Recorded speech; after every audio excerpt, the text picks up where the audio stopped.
So, welcome back to Third Age Reforged and to another battle replay, and possibly, from your perspective this won't make much of a difference, but this could be the last replay that I record on this current PC. It's either this one or another one that I've technically already recorded the intro to, but not actually the rest of the battle just yet. So one or the other is going to be the last one that I post that will have been recorded on this PC before I get my new hardware, so it'll be the end of an era really, because ever since I started my channel I've been using this current PC, so it's going to be an interesting transition to see if the new PC records without any sort of incidents, whether there are any sort of technical hiccups along the way. But this one served me quite well, and this is a large battle as well to potentially sign off on. 64,000 frames is an awful lot. I don't know how much there's going to be to cut out of this one, because rather interestingly, this is a map of CAMETH BRIN. Under normal circumstances, the defenders, which in this situation some of the defenders are already occupying some of CAMETH BRIN, but the defenders usually start on the other side of the map, and the attackers usually have more of the open plains out there, but on this occasion it's going to be the other way around. I don't think it makes too much of a difference, as long as this is a situation where I think that there is a grace period somewhat necessary, otherwise the defenders will simply be overrun due to what's probably more of an error in choosing what team is the attacker and what team is the defender at the start of the battle, but it's not too much of a problem as long as that is remedied along the way. CAMETH BRIN as a map, it's one of these maps where the choke points are fairly favourable for the defenders initially, but it is quite open. You do have the terrain advantage consistently, certainly from the first moment you're going to have the high ground, but as the battle goes along and you do get forced back into what will ultimately be your final stand atop this plateau over here, naturally terrain is always going to be in your favour, but I do think the rather open nature of this map does favour large attacking armies, and that is of course what's going to be occurring today. We shall see if the defenders are able to withstand it, but we shall go through the attacking armies first and foremost, and we'll be starting off with the player who sent me this battle replay. This is another one that was sent to me by Winged Swordsman 44 as part of the sort of large scale care package that he gave me a few weeks back at this point, but we're still getting through them, so big thank you to him. He's playing as Rhudaur, so Rhudaur, always a boon to have for an attacking army, not so much because of their ability to withstand a great deal of punishment, but they are fairly numerous, and of course their damage dealing capabilities, particularly against armoured factions, are very, very useful. Black Walls are one such example, a Berserker class unit. They're not quite as powerful or potent as the Isengard Uruk-hai Berserkers, which are pretty much the most iconic version of such a unit. Having said that, they still do the same job, and they still do it remarkably well, so armoured defenders are going to have to be on the lookout for that. Rhudaur swordsmen are very stock standard as far as line infantry go. They're not going to win any contests individually in terms of their quality, but they are very numerous, and they are superior to most sort of low-end orcish units in this regard, so it does give them a little bit of an edge there, but they're not the most well armoured. They do have a shield, but do bear in mind that their armour is going to let them down on occasion. Having to go with Dunland pikemen, I mean, they are very basic as far as pikes go, but like I said, even the most entry level of pikes in siege battles can really make a difference depending on when you use them. If you commit them too early, the defenders find them very easy to kill off, especially units as vulnerable as the Dunland pikemen here. But if you can use them at the right time, the defenders can really find them very difficult to deal with.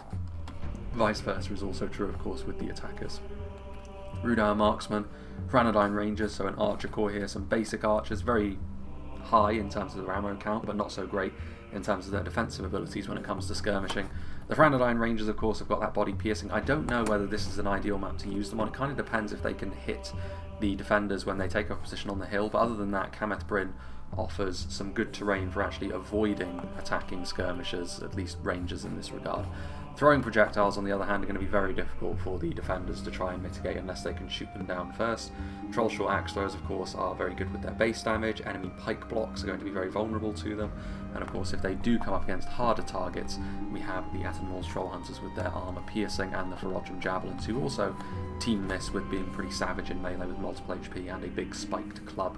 Albeit the Attenmore's troll hunters do have the better armour. Arthedain berserkers, of course, have got multiple HP and offer yet more throwing axes. And then, of course, we have the dedicated Witch Realm Enslavers, very nasty unit of multiple HP, armour-piercing shock infantry there. Then we come to Rhudaur's puppet masters, really. We have CM Leech, who is going to be playing as Angmar, Witch Realm Blackguard. I mean, Angmar just generally are fantastic to have on the attack because they are so resilient. They offer pretty much exactly what Rhudaur don't, and they end up bouncing off one another when it comes to being an attacking force really very, very well, so that's quite thematic. Which around Blackguard as a fine bodyguard tier unit. The Hammer Guard are also hidden, so both bodyguard units, much like Rhudaur have, being brought here. But when it's a 5v3, that does come at a cost. It means your army is going to be smaller by that expenditure. Guardians of Cardolan make for a very solid line infantry unit to effectively be the vanguard. They're not the most damaging unit for the cost, but I think Angmar do quite well, even in spite of that, just because their defensive values are good enough. Witch-round pikemen also going in for some slightly more expensive pikes, certainly more resilient than the Dunland pikemen we've already seen. Witch-round Scourge Raiders have got the armour upgrade as well, so more throwing axes, which is interesting, an area that they do share in terms of expertise with their Rhudaur underlings, and then plenty of Angmar Marauders and Angmar Halberds to help bulk out the army as well. Very numerous. The Angmar Marauders, of course, line infantry as far as they go, they're fairly disposable. And then we've got the Angmar Halberds who can anchor a line in place quite nicely with that armor-piercing phalanx, but again, they are a low-tier example of such a unit, and a singular unit are heavy spears as well in the Gundabad Guard. Now then, we have Dunland, played by Darthy Darth, which we should be seeing a little bit of crossover with the Rhudaur faction we've already seen. Catapult. Interesting to see if they can get the right angle. If they can, could be a devastating tool on a map such as this. We have some Half-Orc Baneguard, we have some Riders of Orthanc, one of the very few completely unique units that Dunland have, but a very, very powerful one nonetheless. Mounted crossbows, which double as very powerful melee cavalry. Half-Orcish units are among the most reliable frontline troops that the Dunlanders have. Of course, we have the Dunlendings themselves with the veterans. As far as a low-end line infantry unit goes, the Dunlending veterans are not too bad, but they're not going to win any quality fights that they perceive. But again, when you're the attackers in a 5v3, that's not really the most important thing. And Dunland bringing the numbers is going to be very useful. Dunland Hunters for some low-tier skirmish. Blackwold's a unit they share with Rhudaur, and the rest that they share with Isengard. Dunlending veterans, Clansmen with the armour upgrade, and Half-Orc Spearguard for a non-AP but more resilient version of the Baneguard we've already seen. Now then, the final two armies, we have another Dunland army played by Hertumihai. We have some Dunland pikemen once again, some more Half-Orc Spearguard, some more Dunlending veterans. On this occasion he's got 2 units of the Spears of Orthanc, which I do think bringing the infantry variant is probably the better choice here, because they will be more useful in a grindy fight later on, because they do double as very effective spearmen in melee. Whereas it's a little bit more difficult to use cavalry in sustained melee like the Riders, but we shall see. The Riders can also be useful for preventing any sally outs. Half-Orc Baneguard and some more Spearguard. And last but by no means least, we have another Rhudaur army under the command of Pontaman. He's got some Witch-round Enslavers. He's got some Arthedain pikemen as well, so a more pike-heavy army certainly. I think that's, yeah, so Arthedain pikemen, Dunman pikemen, plenty of Rhudaur swordsmen as well. Also going for the classic throwing projectiles that Rhudaur are known for. Trollshaw axe throwers, Rhudaur marksmen, Arthedain rangers. So very similar armies, but not exactly the same. Slightly more pike-centric, and he's also brought a unit of Arthedain nobles, which can again be useful if the enemy does sally forth, armour piercing in melee, devastating off the charge like most Lance Knights are. But again, circumstance is going to determine how effective they truly are. Now then, on to the defenders, and we're going to be seeing some Arnorians on the defence as well, this being Arthedain, played by DF John, some dismounted Fornost Orion Knights. So, to be fair, Arthedain's infantry, their heavy swordsmen, their axemen, that sort of thing, Dunedain class units are going to be quite effective against the Dunlanders and Rhudaur in particular, because armour piercing is not really required to be hyper effective against them. They may struggle a little bit more against Angmar depending on how they're deployed, but even so, Arthedain should be doing quite well here just based on the kind of units that they can bring. Their infantry is more functional than anything, but it's going to be well suited for their opponents here. Some upgraded Arthedain men-at-arms. We've got some Evendim spearmen with the armour upgrades here as well. Dunedain peacekeepers, like I said, they should be very effective against the Dunlanders and the men of Rhudaur. Anumanas gate guards and Arthedain pikemen, which is not surprising at all. Arthedain do have a tendency to be relatively pike heavy, and then of course their archer lineup, Arthedain pikemen, Wardens of the North, and they also have some dismounted Knights Falunas to be that bodyguard tier unit in there as well. I think based on this army there's going to be a few units of hidden Dunedain as well, be it Troll Slayers or Rangers or both, but not in huge numbers. I mean, it is interesting to see he hasn't decided to bring any cavalry that we can see. I mean, the Grey Company can hide anywhere, as can the Dunedain Scouts, but horse archers are a little bit more difficult to use. We shall see if he's up to the challenge.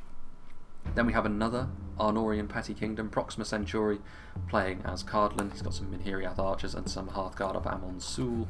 More heavy archers. I'd imagine we're going to see crossbows later on, but Minhiriath men-at-arms, Warns of Tirn Gorthad, as far as their Minhiriath units go, kind of similar in the fact that they're functional, much like the standard Arthedainian units.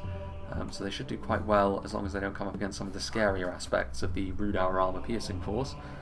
More Minhiriath archers. Unsurprisingly, there are going to be some crossbows, Minhiriath sharpshooters, Minotaur Roman gatekeepers, defensive artillery. Going to be easier to use than the attacking artillery, but they're going to need to use it, whereas the attackers is just a nice thing if the catapult can get some kills. We shall see how that transpires. Dunedain captains and Tharbad warhammers, some Merc crossbows as well, so could be useful, but again, in terms of mounted crossbows, Dunland have got the best unit in the game, so unfortunate to say the least. And some Royal Court of House the Rhudaur, like we saw right at the earliest stages of this replay. So they brought cavalry where Arthedain would appear not to have, so that's rather intriguing. And then another reinforcing army from Arthedain as well. We have Joey 1 Kenobi, another name I haven't seen in a while. Seems like a lot of players are suddenly making a little bit of a return, which is good to see. Dismounted Fornoster Rhine Knights are here. We've got some Arthedain pikemen in numbers. A few more pikes actually in this Arthedain army by the looks of things. Still that same core of upgraded Arthedain men-at-arms. Still got the Wardens of the North and the Dunedain Peacekeepers and the Dismounted Knights of Anubis, unsurprisingly given the kind of foe they're facing off against. Couple units of upgraded marksmen as well, and once again I would imagine somewhere hidden in amongst here are going to be some hidden units of Dunedain, because the Troll Slayers and especially the Rangers of course can be so effective, and of course Cardolan themselves have also probably got a unit of hidden Dunedain Rangers somewhere. So I'll be making a cut. I'm not quite sure how long this cut is going to be based on, I don't know what sort of grace period is going to be going on here based on the rather peculiar deployments. We shall have to wait and see, but regardless I'll make a cut and we'll rejoin when the battle is about to get underway. So yes, as expected there was a rather lengthy cut because all of the armies did need to transit into position, but maybe not as much as I was expecting actually, as the catapult here from Proxima Centauri starts to bombard the position of Her Tumahai's Dunland army. Dunlanding veterans only taking a grazing shot though.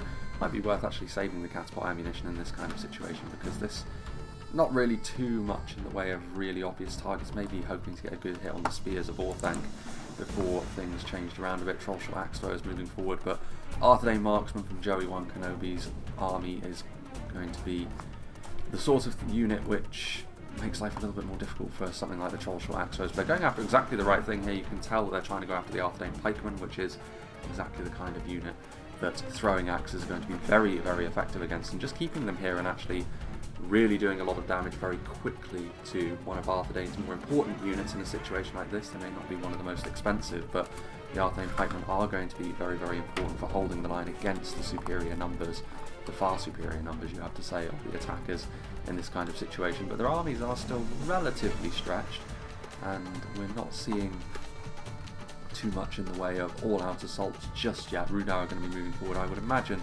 to try and engage in the same kind of skirmishing, trying to wear down Arthedain a little bit on this occasion as well.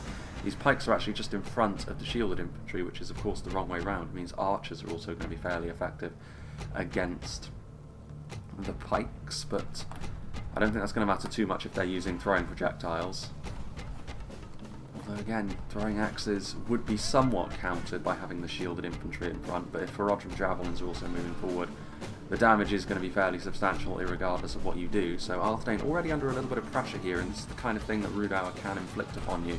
It's very difficult to respond to this adequately because you can counter-attack, but then of course Rhudaur can deploy a lot of their infantry to get a pretty neat little surround on you. This is a little bit of a mistake though, moving too far forward with your Rhudaur marksmen. When you're this close, of course, a counter-attack is far more viable. So the Arthedain marksmen are doing the business there. The only other choke point is the one over here in the back corner, but so far Angmar not moving forward as quickly in this kind of situation. You can see a little bit of damage being done by, there's actually two armies over here, and they're the ones that are actually taking the most amount of time so far. The other three choke points only having a single army, but thus far content just to skirmish. This is the one the Cardolan army is marshalling as well, Minhiriath archers. Cavalry is a good way to prevent the sort of behaviour that the attackers have been engaging in so far, but I think Cardolan are the only ones with their Royal Court of House the Rhudaur that are going to be capable really of doing that. of course they do have to be careful of any friendly stakes that have been laid down. Arthedain have moved down the hill.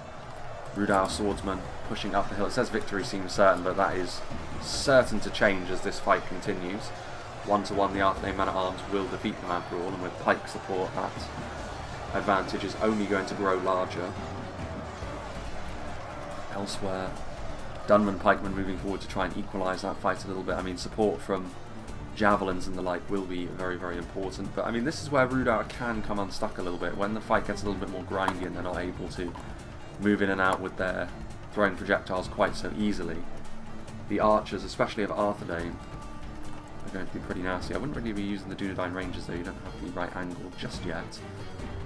Over here on the back corner, Rhudaur still maybe trying to go for the skirmishing approach, but it's all quiet now on this front. A few little bits of damage inflicted on the Arthedain infantry that is here.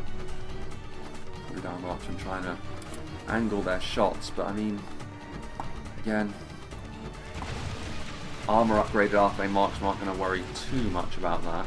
Going after some Rhudaur marksmen that are down there as well, so they are returning fire, so in a way this could end up being a good thing for Rhudaur, but on the face of things, at the very least, they're going to certainly take the rougher end of this archer engagement. Still no infantry yet, though, which is not too surprising. I mean, trying to skirmish the enemy down a little bit, soften them up, is perhaps the right way to go about things, even though Dunland and Rhudaur are maybe not the most resilient factions at doing this. This is actually a far more aggressive push from Pontaman's army than it is from any of his allies. I mean, he's already committing forward his Witch Realm Enslavers, which is a real statement of intent, alongside pikes and basic swordsmen. Arthedain are going to need far more, either in terms of support or in terms of infantry to hold the line to be able to withstand this Rhudaur strike. Dunland peacekeepers on the way across, but yeah, that will demand a response from Arthedain. If they're not willing to provide it, then already we could be seeing the beginnings of an assault up the hill. Looks like these Minhiriath archers might be out of ammunition, but they're being thrown under the bus somewhat because out of ammo archers are not going to be as good as dedicated infantry, and the half-orc spear guard are perfectly serviceable as this. The saving grace is going to be that they will be routed by the throwing projectiles there of the Thieves of Tharbad. You can see that they are already running for the hills, at least one of the units that was committed work is. Any other units? Again, the reinforcements are fairly far away, but on this occasion, because of the terrain that CAMETH BRIN offers, archers are going to be very easily enranged units if they're close by, so I can definitely understand the reluctance to bring reinforcements closer to be able to help struggling front lines like that, but the price you pay is that attacks may very well fall apart completely. We have already seen a few catapult shots streaking in from the attackers there, Darky Guard's catapult. And scoring some decent hits, and considering it is a 5v3, even relatively minor hits on defensive infantry like this is going to add up. A few Arthedain man-at-arms and Evandin spearmen being peeled away from the manpower reserves. They will continue to do so, but defenders need to have patience. They are going to need to make some pretty rapid gains with stuff like their artillery and rangers, other skirmish as well, like troll slayers they're going to need to use very, very well if they are to have really any chance of victory, I would suggest. When it comes down to numbers, they are very much in the hole, and I mean the only truly heavy duty faction they're facing off against is Angmar. Rhudaur and Dunland have got a little bit more fragility about them perhaps, but again, sheer numbers that are being brought to bear means that is somewhat unimportant. Just waiting. Other side of the settlement, we do have the first attacks from Winged Swordsman 44's Rhudaur force. Rhudaur swordsmen moving forward again, rapidly backing them up as well with some Dunland pikemen to try and at least contest this fight a little longer. But the equivalent Arthedain units are going to be superior in this fight, at least in a straight-up engagement. But I also think with the Arthedain arrows streaking it on this side, we're going to see the defenders make some minor gains here. Trollshot Axler is being committed as well, but they are, I think they still have a bit of ammunition. Are they trying to go after the archers? I don't know if that would be worthwhile. Out of ammo skirmishers, just adding numbers to the front line is better than nothing perhaps though, but only the beginnings of the melee fight here for now. Man-at-arms are there. A little further down the hill, Joey One Kenobi's force still fighting. I mean, the Witcher Enslavers says defeat seems certain. Still 45 of them remaining. I mean, I don't really buy this. I think unless reinforcements are forthcoming, these Arthedain units will start to struggle. I think it's mainly because more of the Enslavers haven't actually made it to the front line yet. And we're still talking about Rhudaur Swordsmen and Dunland Pikemen in the main.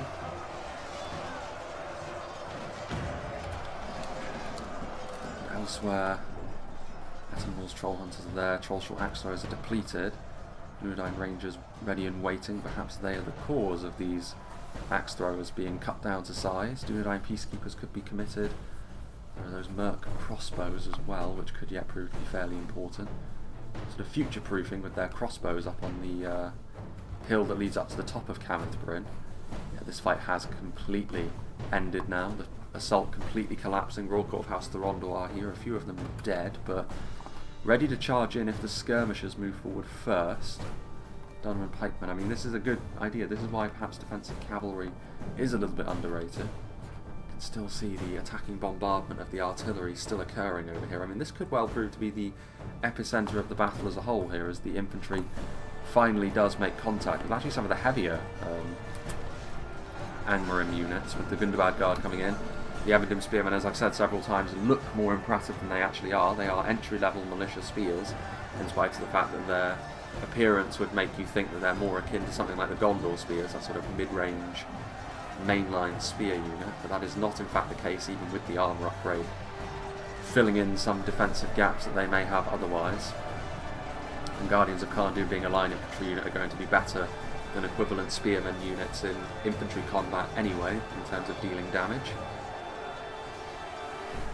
Arthedain activity just in behind as well. Marksmen moving around. Men-at-arms moving forward to help reinforce the line. Some Angmar Marauders adding some numbers to both of these units now as well. So Arthedain now coming under pressure. The defenders in general coming under pressure at some point or another on all fronts. It's really only the collapsed Cardolan front line from the attacker's perspective that they maybe need to restart to put pressure on the defenders from all angles. Arthedain men-at-arms moving forwards, reinforcing the front line, but again I'm not sure that's going to be enough in the long run. If Angmar are serious about keeping this assault going, and Dunland sending forward their clansmen to suggest that maybe they are, more numbers on the way forwards. Plenty of defences still to be committed. Dunlanding veterans moving forward, still the Cardolan archers though waiting their opportunity to use their projectiles, and Dunland Pikemen do represent a pretty good option there.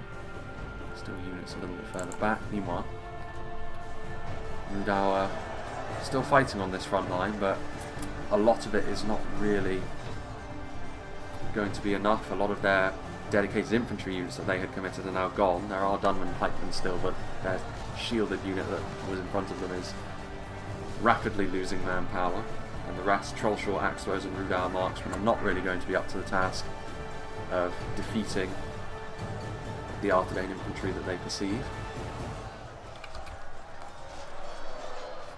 But this fight over here is the one I'm most intrigued by because of the kind of units that have been committed by Pontaman relatively early. I mean, Dunedain Peacekeepers now moving forward on the front line, but that's not going to be enough. They are going to need more reinforcements. The mercenary crossbowmen coming over here could be a good answer. Could be a good way of cutting the Witcher Enslavers down to size, but so far it's relatively slow progress, but the momentum is with Rhudaur over here. Another unit of Arthedain men-at-arms being committed to perhaps slow their progress.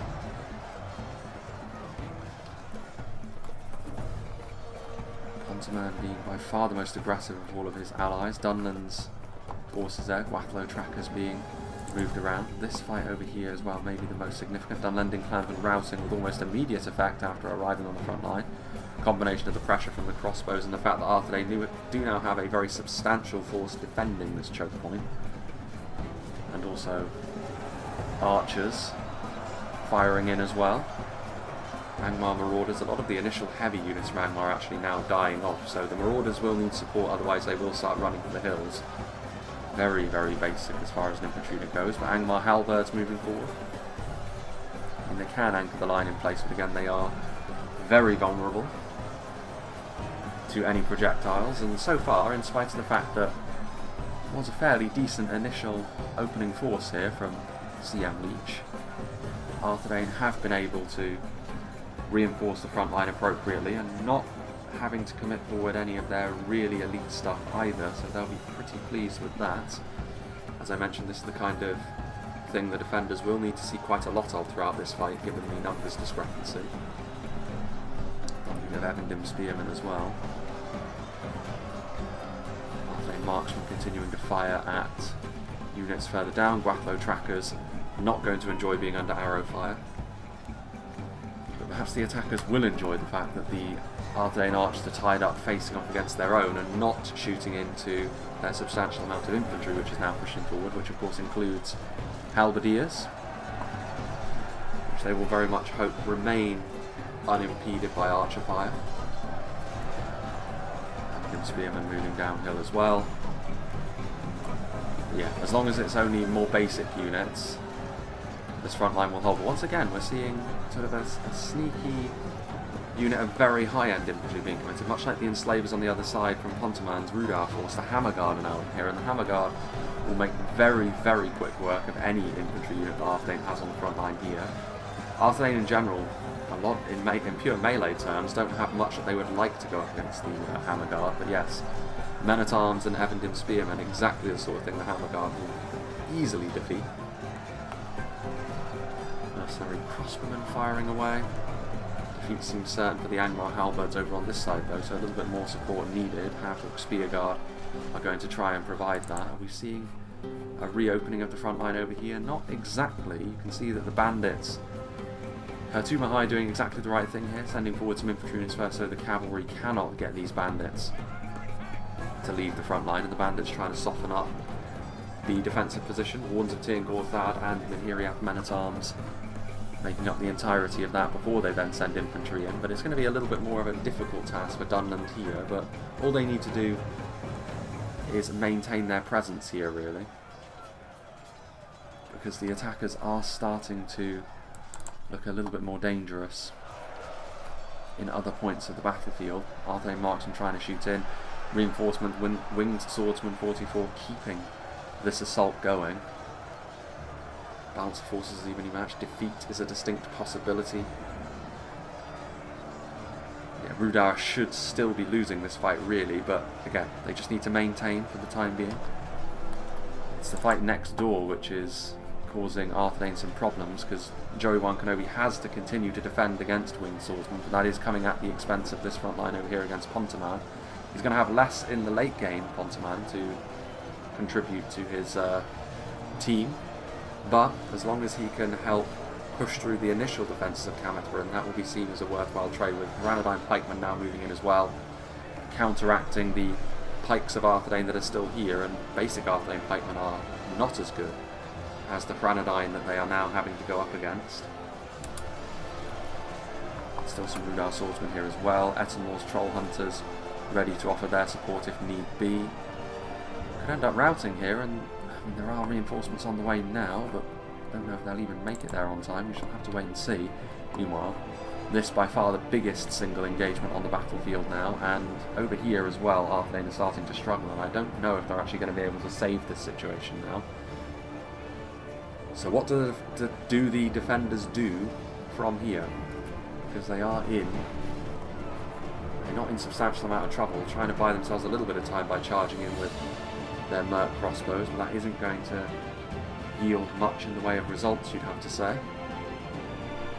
As the Angmar Marauders push forward, they are wavering actually, interestingly enough, but they just need to maintain themselves a little longer.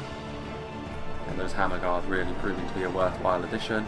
Those Marauders actually, maybe it was the cavalry charging into them, but they have stabilised themselves. John maybe trying to save the situation somewhat, dismounted 4 Nosterine Knights in here as well. Of course they'll make very quick work of a single unit of Angmar Marauders, but it's the situation as a whole which is concerning now for the defenders over here. This front line is still holding, but if more infantry is on the way, it does look like it. Dunlending clansmen, Dunlending veterans, any infantry really that can take advantage of the gap that has now appeared,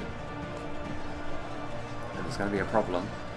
Arthedain men-at-arms, I mean, even here on this side, where initially Arthedain were doing quite well, the situation is looking a little bit grim.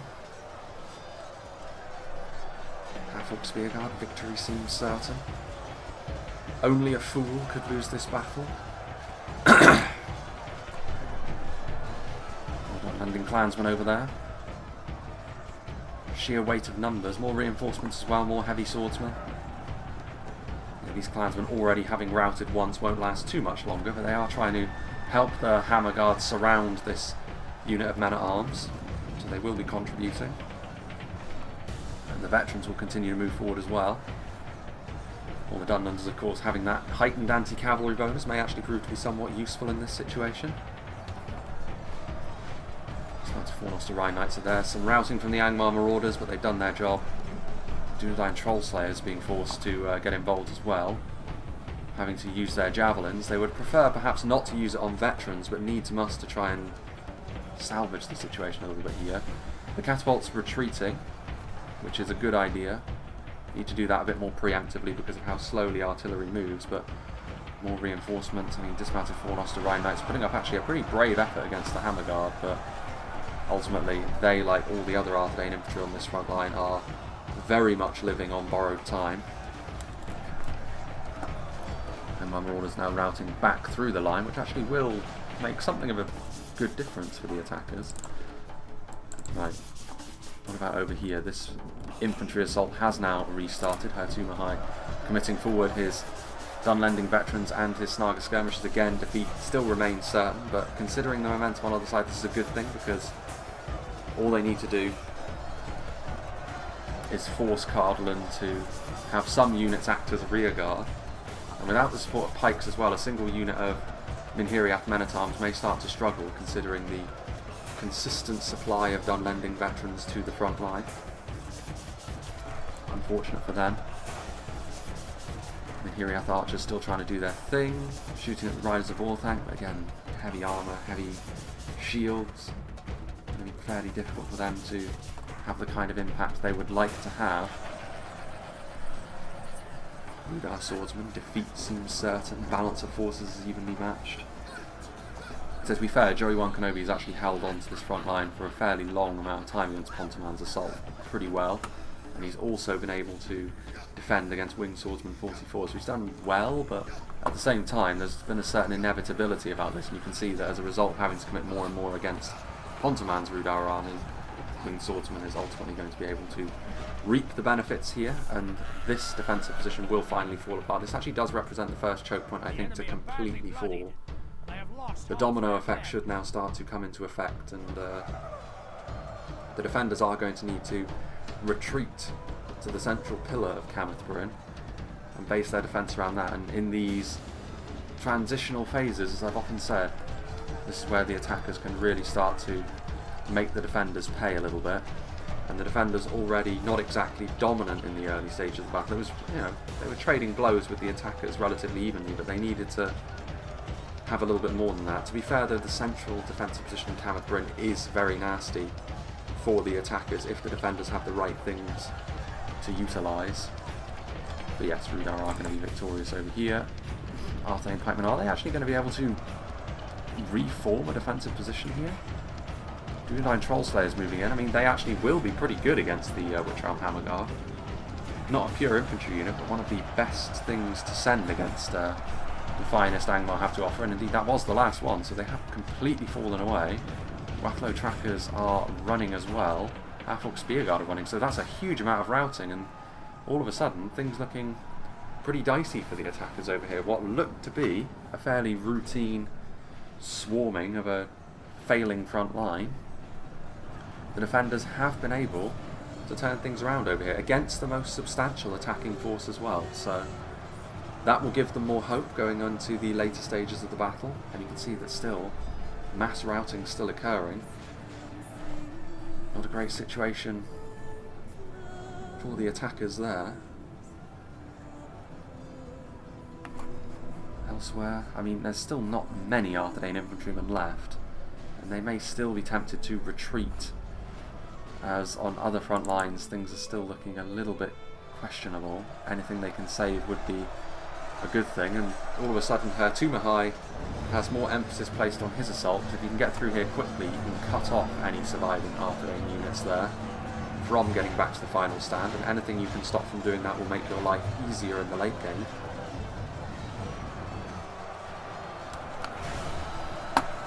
Elsewhere, Dunlandings pushing forwards.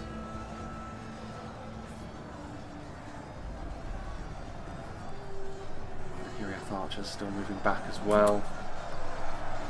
Defeat seems certain, only a military genius could win this battle.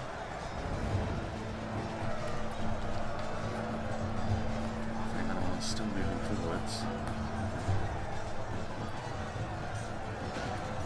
Routing into the enemy lines as they are. Baneguard as well on the front line, their presence is going to be very useful for finally crushing Cardolan's hopes with that armour piercing, but yes, they could now file across. Can Arthedain retreat in time? I don't know. Royal Court of House of the Rhudaur could help cover their retreat, but we shall have to wait and see. What do we have here? Battered remnants of Arthedain. I'm a little bit worried about the latter stages of this fight, considering the amount of frames that there still are and the kind of map that CAMETH BRIN is, but we shall wait and see on that one. I think we may be making liberal use of ×2 speed, given it may be a single choke point only. No less fascinating, but there's only so much I can commentate on with that. But yeah, all the resistance over here now completely dismantled by Rhudaur. They will be on their way to help their Dunlanding and Angmar allies. Yes, and the Royal Court are going to be the ones here to try and give Arthedain maybe the room they need to salvage some of their units. Or are they? Are Arthedain just going to fight to the bitter end? Yeah, with another wave.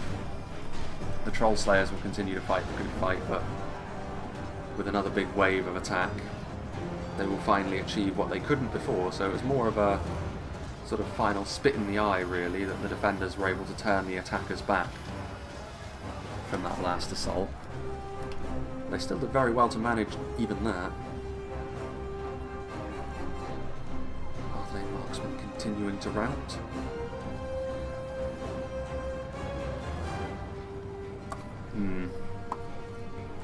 Which Scourge Raiders moving forwards.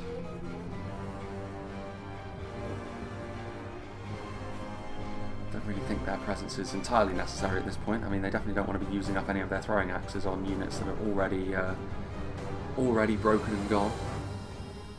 And as the rains continue to fall, the first stage of the battle is complete, more or less, and the attackers certainly had the better end of that.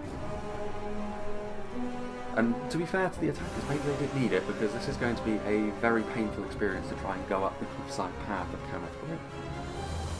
It is a very nasty defensive position to try and take. But we'll have to wait and see. There's still the small matter of the Royal Court of House of the Rhudaur being a bit of a pain. There's some Minhiriath archers. I mean, this is going to be slim pickings, really, but yeah, the remains of this unit of Trollshore Axe Thrower is now gone. As the Royal Court actually being hunted now by the Arthedain nobles, so this is where Pontaman's cavalry will come in handy. Completely healthy as well, with their armour piercing, a unit of knights as well, so they will be fairly dominant against the Royal Court. Even if they do nothing else, that will be something useful that they have contributed to their team. And any stragglers can be picked off by the Lance Knights as well. The rest of the attacking forces now moving forward, gathering at the base of the cliff there. No defensive units can really hit them from that angle. They're already massing up. I mean, the Royal Court charging into the Attenmore's Troll Hunters, but if they remain in melee with the Troll Hunters, that's going to be bad for them, because they are spears, of course, and with the Arthedain nobles in there, that will almost certainly be the end of the Cardolan riders. And it is.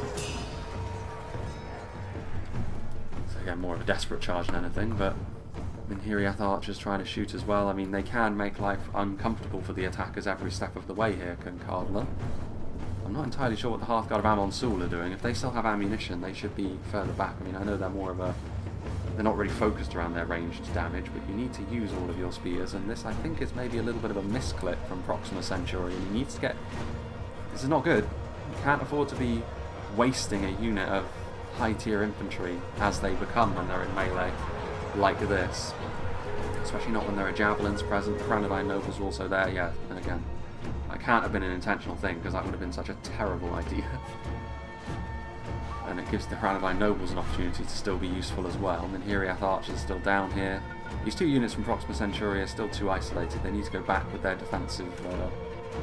They need to go back to the defensive position they've set up. Wards of Tyr and Gorthad are also pointing the wrong way. I mean, there's no real excuse for this from the defenders' point of view. They've had plenty of time to retreat and set up a good defensive position on a single pathway. The fact that they seem unable to do that is a little bit questionable. And the fact that they're sort of having to have a rearguard unit that is essentially being thrown under the bus, even if it is only a unit of Minhiriath archers, is still not a great thing for them. Dunlanding veterans, a dedicated infantry unit, and so they also have the numbers advantage as well, so this is going to be another victory that the attackers can chalk up. We are going to see the attackers put under more pressure as they try to climb this cliffside path, as I said, but any gains they can make now will help them later on, big or small. And I mean, technically speaking, we're not even halfway through this fight in terms of the frames we've already seen, so that is something to bear in mind.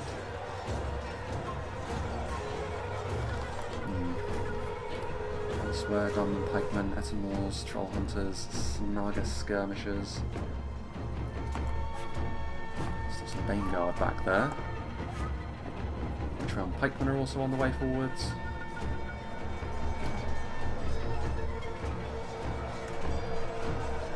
Still some set for the Dunlanding veterans, so the armour of the Minhiriath archers is not enough to give them the leg up they would require to win that fight, so they still have a lot of strong units here at the summit of the hill.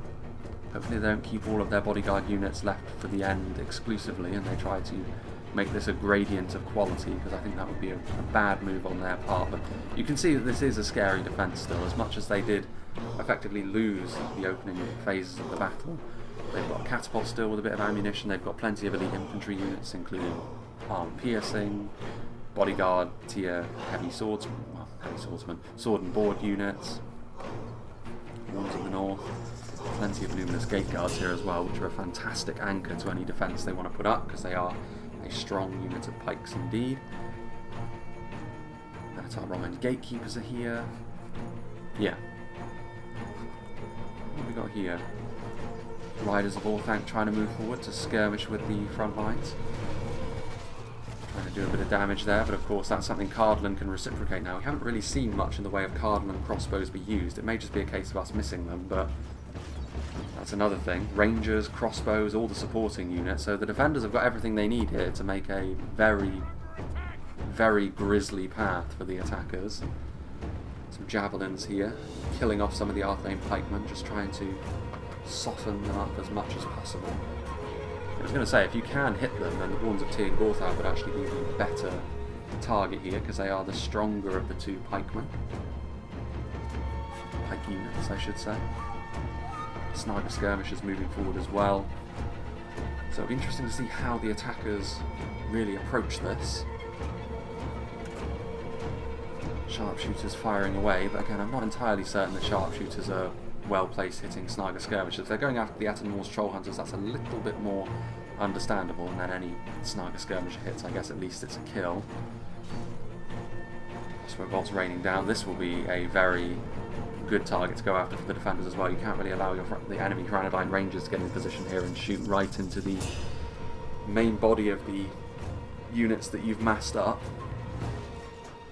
They are going to do so. I mean, even a couple of volleys here, if they're hitting centre mass into all of these units, which they are, you can see all of the staggering going on. Sharpshooters, gate guards, peacekeepers, none of the bodyguard tier units are here, but it represents such a good target they can't really ignore it.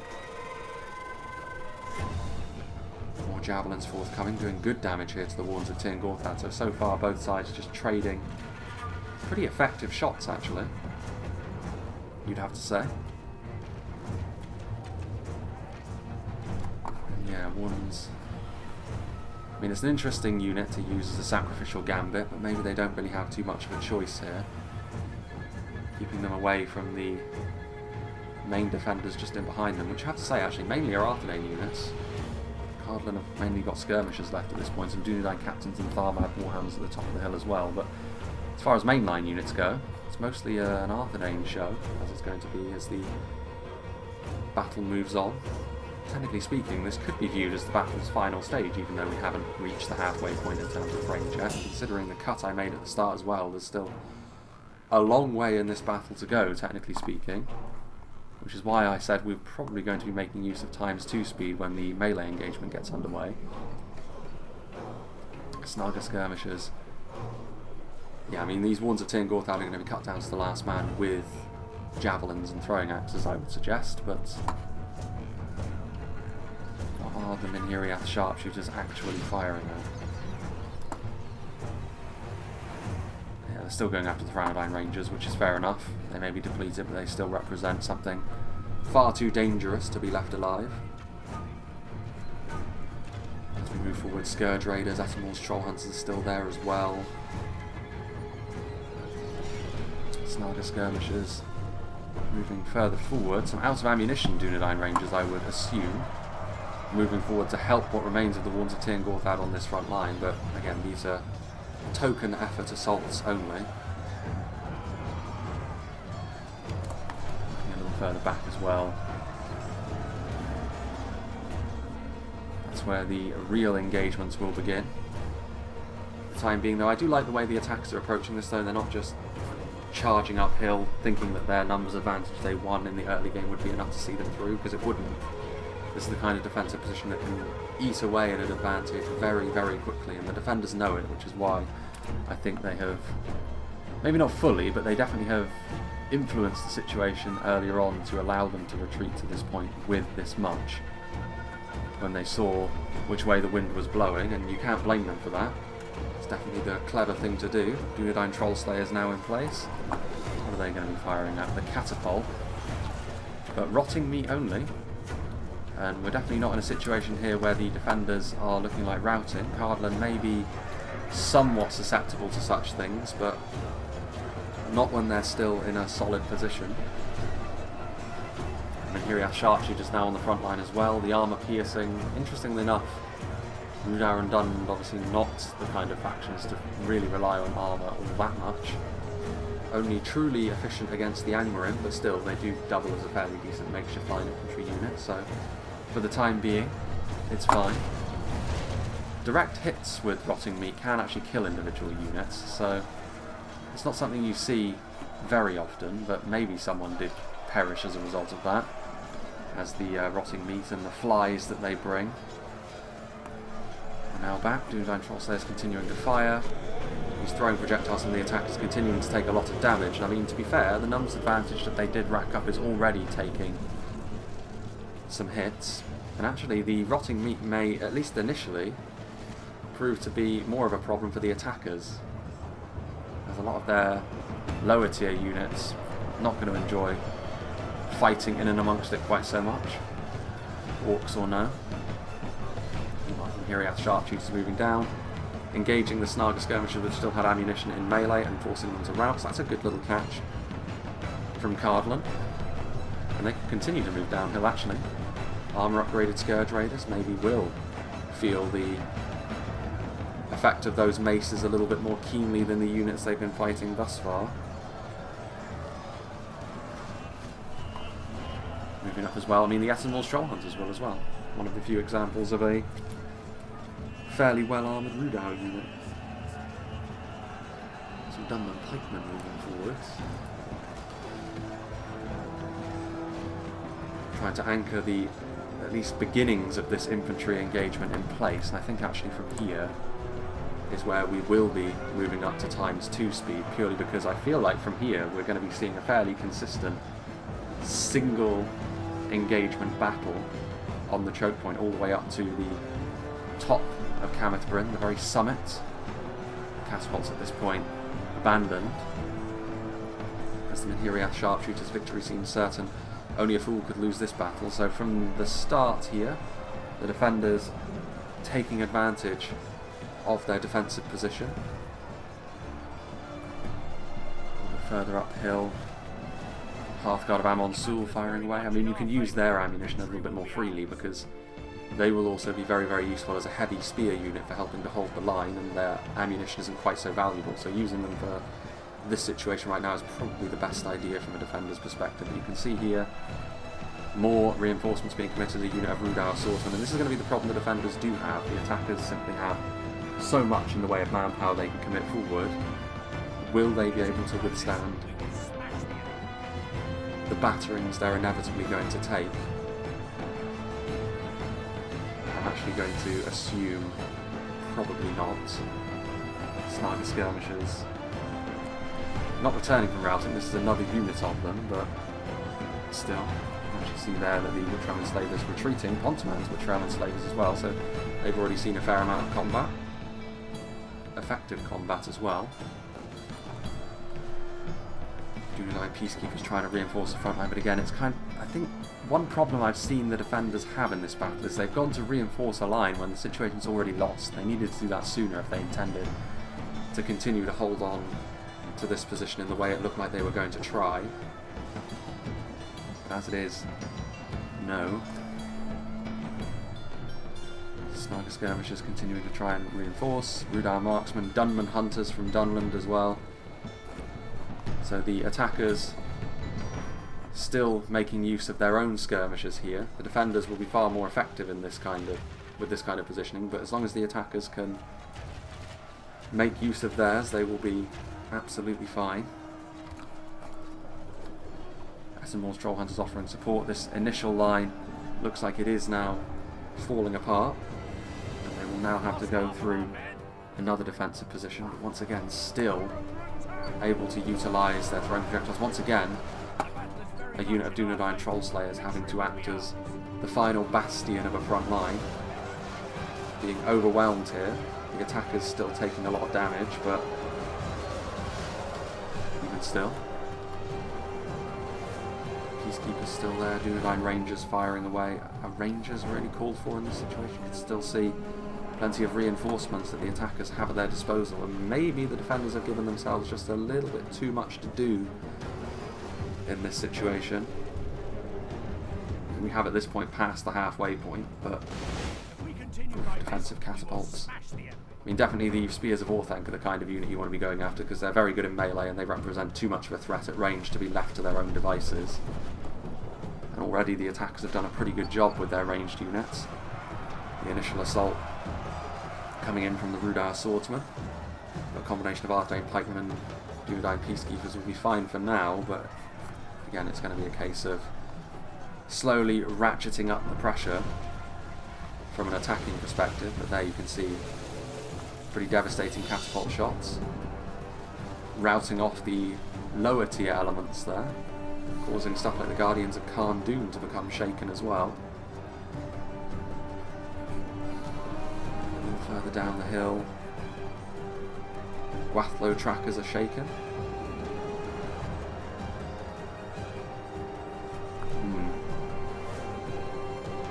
Spears of Orthanc are there. Essenmore's Troll Hunters.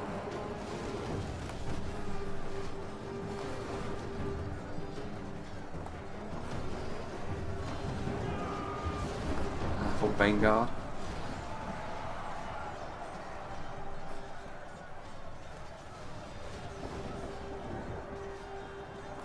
Again, the Rangers are now in view though of attacking skirmishers, and that could prove to be a problem as things move forwards, but I don't know. Defeat seems certain for these initial attacking infantry units, which maybe isn't too surprising given that this is a fairly well constructed front line, double pikes. The line infantry unit involved is also of high quality. But again, those supporting javelins from the attackers still taking bites, and I imagine the attackers have taken a lot of losses getting to this point on the hill, but again, in terms of efficiency, I still think they've been having the better end of this. It's the sort of thing which could make a difference though, doing a lot of damage to the bandits and Gwathlo trackers, not the highest quality units, but killing them in high enough quantities that will prove to be a problem for the attackers here. Those spears of Orthanc still there. Dunland hunters still firing away. Looks like they just ran out of ammunition, pulling out their hand axes. They will almost certainly be used as fodder on the front line. Vanguard will be a useful unit, but again, the presence of those pikes, Arthedain well known for their pikes, going to make life more difficult to get into swinging range with those two-handed axes and clubs. More Vanguard being committed. Still these troll hunters being used well, depleted though they may be, continuing to try and kill off Joey Wan Kenobi's Dunedain Rangers. An effective job too he is doing. Elsewhere, troll hunters, Wathlo trackers continuing to do their thing as well.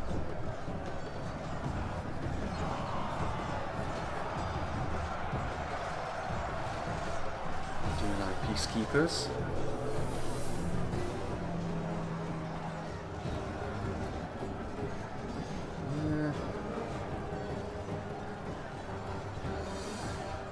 Well, this fight is very much what it is. It's going to be pretty much the same sort of thing, I think, all the way to the summit of the hill. They do have the ability to lay on more anchored front lines as well with more ARNORIan escape guards, so the defenders won't be too worried just yet, but it's just whether or not they end up suffering a death by 1,000 cuts here, given the fact that the attackers have got manpower to burn, and they've been using their skirmishers pretty well, given the relatively difficult situation. Vanguard. Defeat still seems certain. I mean, they're doing a lot of damage to the Dunedain Peacekeepers, and that means the line infantry support for the pikes will evaporate, but this infantry alone won't be enough to get through the double-layered Arthedain pike line. Further down the hill, some troll short axe throwers, Ettenmore's troll hunters, still supporting archers as well. 2 spears of Orthanc units waiting in reserve. Still got Witchram pikemen, so they can still contest the pike battle as well, the attackers. If they do feel as though there is a bit of weakness, the Blackwatch Legion can be used to pretty devastating effect in a situation like this.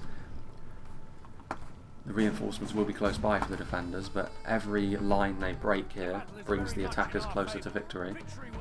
And then Blackguard, more pikemen, more Scourge Raiders, so some good high quality units, still good numbers. Rodram Javelin still alive too. So still plenty of numbers. Not an insurmountable amount of numbers though, it's worth saying. The defenders could still very much come back to win this given their superior position. Another unit of Dunedain Troll Slayers moving into position. Wardens of the North utilising their ammo as well. Again, on this front line I'm really not sure that's worthwhile. Is that what the Wardens of the North are firing at? Yeah, it is. I mean, they're shooting the front line. I mean, it's going to be effective in the short term, but this is the kind of unit you really want to be utilising against Spears of Orthanc or the Witchram Blackguard, something high tier. More Dunedain Peacekeepers moving down the hill. The Troll Slayers isn't the worst thing to use on this front line, because there are Witchram pikemen present, and breaking up pike lines is something that Javelins can be effective at. Another unit of Peacekeepers heading down again. Is this a little bit late? The Catapult as well. It's a little bit risky, because if you hit your own men, it could end up being devastating. You can see there that this is the sort of thing which is causing mass panic. A huge rout there for the attackers. And it's on these sorts of things that the momentum in a battle can shift pretty violently. Defeat is a distinct possibility. Javelin fire now coming in, counteracting the Ettenmore's troll hunters that have moved forward. And in conjunction with that catapult shot, another unit of Dunedain Peacekeepers reinforcing the front line. Could be viewed actually as perfect timing. It's always a little bit of a risk when you put your faith in artillery like that, but it seems to have paid off for the defenders for now. Still the troll short axe throwers continuing to do their thing. Fork Spear Guard going back off the front line, because they are going to need to reset themselves at this point, really. The attackers.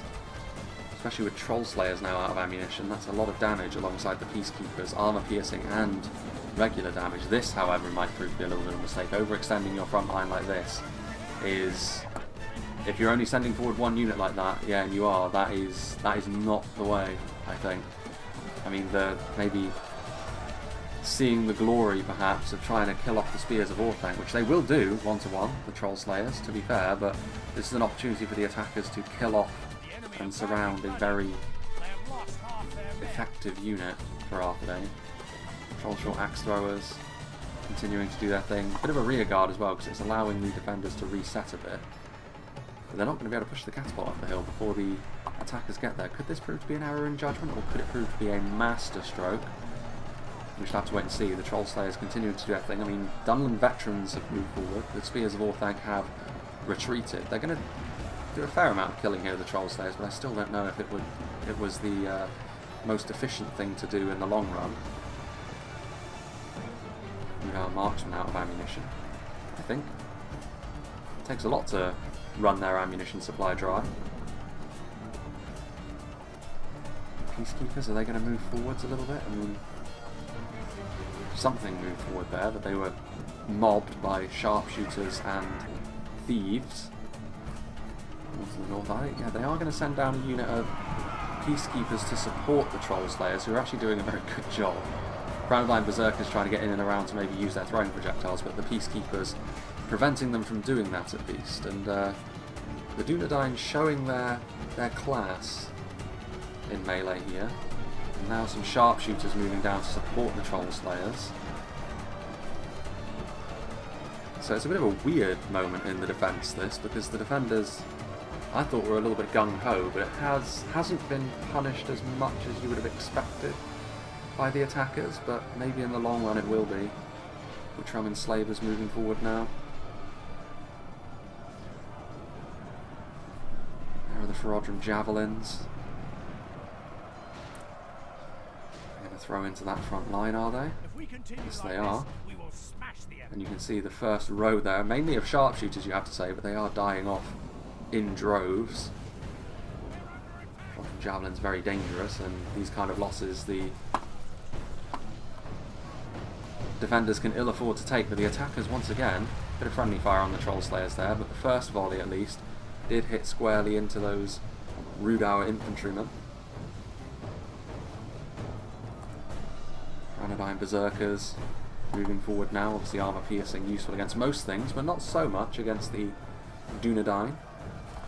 Now they're going to use their throwing axes as well, so once again the attackers trying to make up for their recent losses by using their devastating throwing weaponry, and they are already doing a lot of damage here to the defenders, so recouping their losses. And like I said, this is the sort of thing which the defenders can ill afford, but a nice hit there into the Arthedain Berserkers as well. That catapult has been very, very effective in the position it's been in. Let's not forget all of the really high quality units the defenders still have as well, of varying types: Dismounted Knights of Anumna, Starvad Warhammers, Wardens of the North, all very, very strong units. Arthedain Rangers from Winged Swordsman moving forward now. A dangerous unit, but I mean, if it comes down to the final position here, that'll be very difficult to use the attacking Rangers, so I guess it really is now or never for them. Again, a tiny amount of friendly fire, but more than worth it here, because devastating the Rhudaur and Dunland forces that are being committed forward to try and push back on this defensive front line. That catapult must have ratcheted up insane amounts of kills, but by the same token, it must also now be running relatively low on ammunition. Devastating shots, all three of them. The chances of getting a good hit, considering how the attackers are lined up, is fairly high in all fairness, but Minotaur Roman Gatekeepers in position now, so Cardolan continuing to pile the pressure on with crossbow volleys by the looks of things. Warns of the North maybe getting into melee. Winged Swordsman's Arthedain Rangers actually out of ammunition, so being used as infantry. Melee infantry. Well, well, well, having a look. We have... Still the attackers are ahead by 4%, but that gap has been closing fairly consistently as the battle for the centre of CAMETH BRIN has been going on. It's just whether or not the defenders can continue that trend all the way to the end of the battle, or whether they will reach the point where they simply don't have enough and the numbers of the attackers simply overwhelm them. On that count we shall have to wait and see. Snaga skirmishes.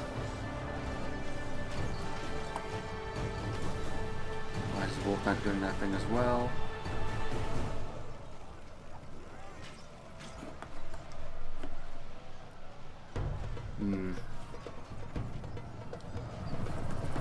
Further down the hill there, Wardens of the North pushing back against the attackers here. I mean, these kind of units, they'll carve through like a hot knife through butter. Again, they're trying to mob them with Dunlanding veterans. Rhudaur Berserkers would put up more of a fight, but even then the Wardens of the North are superior. I think the attackers need to be a little bit careful here, because their assaults are in danger of falling apart a little bit. And they still have a lot of ranged units, ranged support, doing their thing. And they will be doing a lot of damage there to some Dunedain Troll Slayers with crossbow volleys. And that's the sort of thing which is a little bit difficult to keep track of. The first general falls in this battle. One of the attacking generals as well, which morale could still play a significant part in this fight. But as I was saying, it could be that all of these attacking, as much as their infantry has been struggling a little bit, their support has been continuing to be fairly effective. And that ultimately may be why they've managed to maintain a lead at all in this fight, because they have been continuing to do damage to the defenders. Maybe not at the same rate, but still maybe enough to the point where the defenders will run out of steam, which we'll have to wait and see.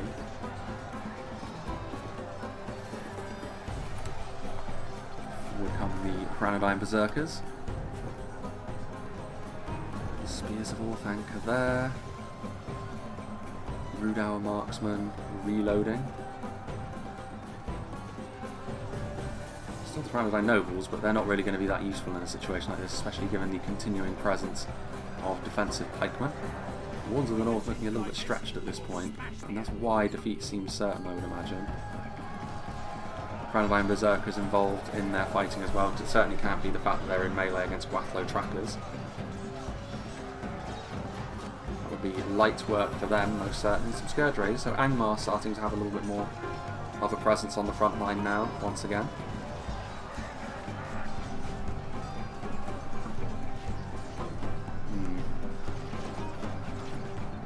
Still the mechanical clank of the crossbows, which is the sort of thing which may yet prove to be an insurmountable foe. Arthedain Berserkers fighting hard on the front line, being the unit of genuine quality which is still here. The Wardens of the North on their own, and again, this is a very bizarre fight, because I feel like the attackers are not sending forward enough to overwhelm this defensive position, and yet the defenders are also not reinforcing the front line. Once again, maybe they finally had enough of trying to engage the attackers in this position.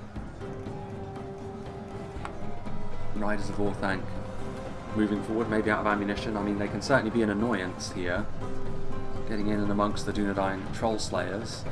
They're also a tanky enough unit of cavalry that they won't simply evaporate under this sort of pressure, but it's still not going to be where they're at their best. They're still trying to go after the catapult, because the catapult still has a bit of ammo, and they do manage to do it. Good play there from Arthedain, delaying the catapult, even if only slightly. These are the kind of things that you need to do, because that catapult has been such a problem for the attackers so far, and if the defenders do end up winning this, the catapult will most certainly be the MVP. Not only because of the physical damage it's done, but also the routing that it's caused. Dismounted Knights of Anumnus, Riders of Orthanc are now routing, and they try to go up the hill here. Dismounted Knights. Still this continuingly proving to be a pretty messy engagement. There's not an awful lot of defenders left, and yet the attackers seem unwilling to go all in just yet, trying to be as efficient as they can be. And I mean, the Scourge Raiders finishing off what very little remained of that unit of Dunedain Troll Slayers, but in so doing, I mean, I guess this is the reason why, right? They don't want to inflict yet more damage on themselves by marching headfirst into the catapult. Oof, there goes the I think from a volley from the Scourge Raiders was that destroyed those two catapults. So finally the catapult will cease to be a problem, but it's already more than paid for itself, and the crew can still act as cannon fodder. And this is actually the true final phase of this battle, because I think we are going to see the summit of CAMETH BRIN be the final stand, as is intended for this map, of course. And we're also going to see... No rear... Well, actually, yes, a rear guard. The catapult crew are going to be used as the rear guard, allowing what remains of the Dunedain to retreat to the final stand. They're going to try and get away, but actually going to succeed as well. So there we go. You can see the damage inflicted down there on the initial choke points from up here. Very clear lines of corpses. Actually, it's going to be a ×6 thing before the attackers get into position to lay siege to this front line, isn't it?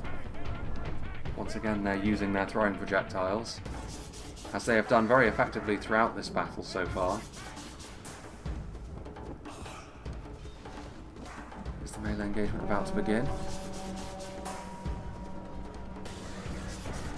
Maybe? That's how Roman gatekeepers continuing to fire into these defensive positions, continuing to try and soften the enemy up, which they've done so effectively throughout this fight, of course. Go down to ×2 speed. They actually have left Tharbad, Warhammers, Halfguard. I mean, most of these units are very high-end. Minotaur Roman Gatekeeper is actually the only non-multiple HP unit alongside the Pikemen, the Illuminous Gate Guard, so all of these units are very strong. I just don't know whether there's necessarily enough of them for the defenders to carry the day, but certainly enough of them to put up a valiant final stand, if nothing else. The attackers do still have the odd high-end unit as well. Witchram Enslavers, we already saw the Witchram Blackguard from Angmar. Further down the hill, what remains of the Orthanc units from Dunland. Witchram Pikemen also moving their way forward, so it's not as if the defenders even have a monopoly on Pikemen in the late game here. The only ranged supporting unit they had were the Minotaur Roman Gatekeepers as well, and I think they've already used up most of their ammunition out of necessity, so halberdiers it will be. Further back, Cardolan ready to reinforce as and when needed.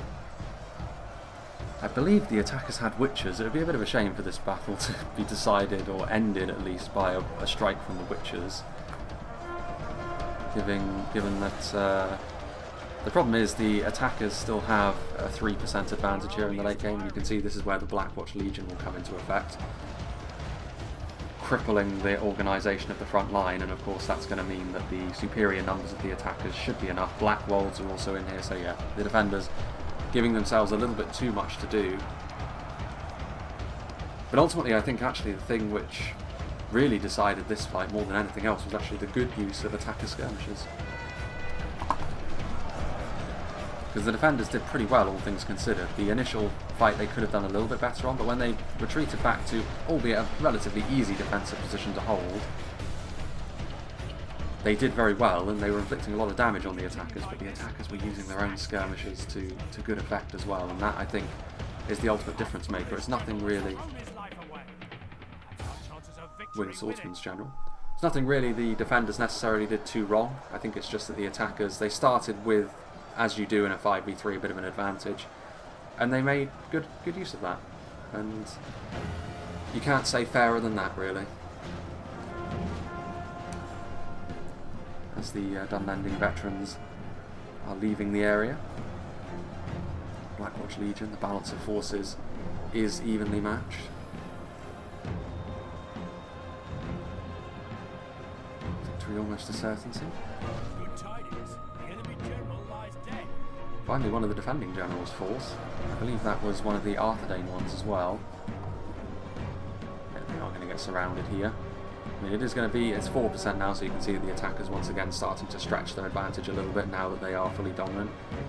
Good use, like a nice alpha strike there from the Blackwatch Legion. The battle was always going to be difficult for the defenders regardless, but that push from the Blackwatch Legion most certainly putting things beyond reach for the defenders. Dismounted Knights of Illuminous, Tharbad Warhammers engaging in their final stand, and most of what you see is pretty much what the attackers have remaining to them, so certainly it was a close fight. Defenders making a good fist of it, having made life very difficult on the ascent to the summit here, with the ruins at the top.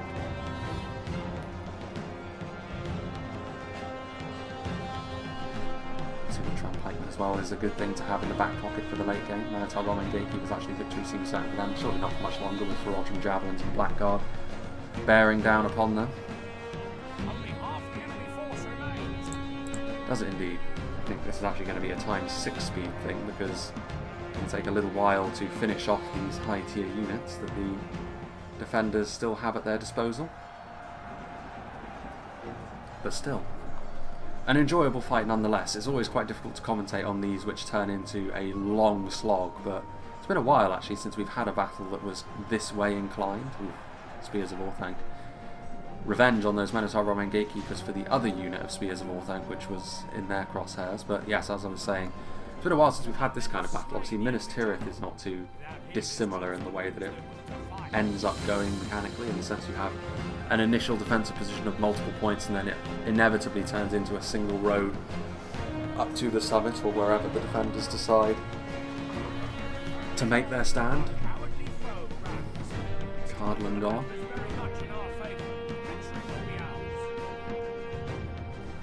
But yes, another one of Winged Swordsman's sieges that we can tick off the list. I think there's still 2 more after this from the list that he initially gave me. Elsewhere, yeah.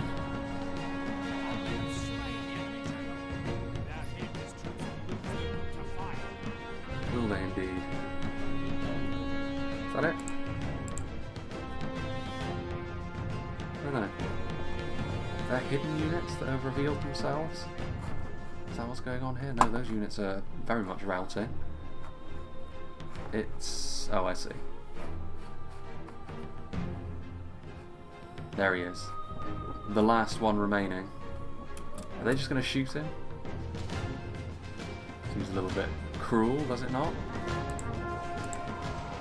May as well give him the honour of 1 speed. Reforged javelins with their armour piercing, going to make quick work of a single Knight of Illuminas. And CAMETH BRIN falls to evil. The Witch King, mostly his underlings, actually proving to be the difference maker in this fight with their throwing projectiles and their skirmishers, but still. It could have been we that was there you have it. and defeated on the field. 4% as well. This is pretty much the entirety of the attacker army left. A lot of decent units, but not a lot of numbers. And considering how the initial part of the battle went, it could have been a far more domineering victory, but the defenders did well on the cliffside path, like I said. And as I was mentioning, I really don't think the defenders... they could have done better on the initial defence, I suppose, here and there. But that's a matter of where to put your units, where to use your ammunition and stuff, and individual little things like that. But mostly I think the attackers just played well, and it was mostly a fact of their skirmishers being used effectively as well. Even the Cardolan catapult not enough to turn this fight around. And you can see, you know, obviously Cardolan doing a lot of damage, getting a lot of kills, a lot from their catapult. They also had rangers, of course, crossbows, all sorts of range supporting units, which would have done very, very well, because a lot of it wouldn't have been their infantry, let's be honest. Let's see what did the damage for the 2 Rhudaur armies though. Winged Swordsman 44, his Arthedain Berserkers doing well on the ascent up the hill, for Reforged javelins as well, so not too surprising to see their throwing projectiles do well. Trollshot axe throwers breaking 100 kills as well, which is always impressive in a 5v3. As for such units on this army, for Pontaman, Witchrealm Enslavers were committed early, and that was to good effect. That was a good idea from the attackers as well. Little things like that really did make a difference. The Hammer Guard, of course, committed and killed early as well, but still useful nonetheless. Trollshot axe throwers also doing their bit, and just generally good amounts of kills for the Rhudaur armies. Dunland struggling a little bit more, but they were always going to, I think, outside of the Spears of Orthanc and Riders of Orthanc. They don't have much in the way of elite units, so it was always going to work out that way. Angmar getting the most kills, which is interesting, but then again their front line probably had the most. At least the initial attack was probably where they picked up most of those kills, let's be honest. So, a good fight. Very big thank you to Winged Swordsman 44 for sending this one in. Big thanks to all the players as well for being a part of this battle replay. I won't ramble for too long at the end of this one, because this one's been a long battle and people won't want to stick around for me doing that. But as I've mentioned, still trying to record in bulk because of the threat of being sent away intermittently throughout this 3-week period. Once I'm back, I will be able to finally record, as I intend to, the next of the knockout tourney battles, which I think is going to be one of the infantry units, to say the least. That's going to be one what I'm going to be doing there. There's also the live stream channel update, which I'm going to be doing at some point, although that may have to wait until later on in the summer, based on the myriad of things which could happen at this point. Things were looking fairly simple back in March. Things have gotten an awful lot more complicated in the weeks since. who knows? It's one of those things that we'll just have to wait and see. But for the time being, I think for the rest of this year, honestly, the channel is going to be maintaining its current level, essentially. We're going to be continuing to be in that sort of survival mode mentality that we've been going along in for a little while now. But yeah, it is what it is. There's nothing really that can be done from that perspective, unfortunately, but it is what it is. Anyway, enough of this rambling. Big thanks to all the players. Hope you enjoyed this, and I hope you will join me for whatever is next.